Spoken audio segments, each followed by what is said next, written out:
Alright, Decon here with some quick tips. For those of you that want to begin in the sport of bare knuckle boxing or anything like that, where do you begin?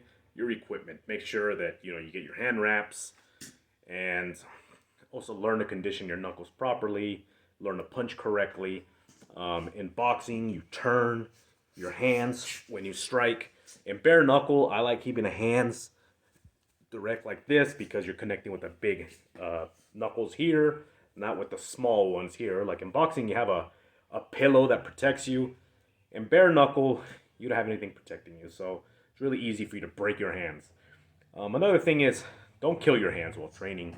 When you're conditioning your knuckles, you don't have to do the push-ups on your knuckles, strike, the things as hard as you can.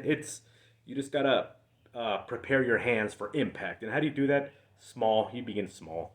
Start small here, so you don't have to sit there and actually kill the bag and strike. No, you can just lightly tap. Just lightly tap the bag. Get your knuckles conditioned, and just do that. I'll have more tips for you guys coming soon.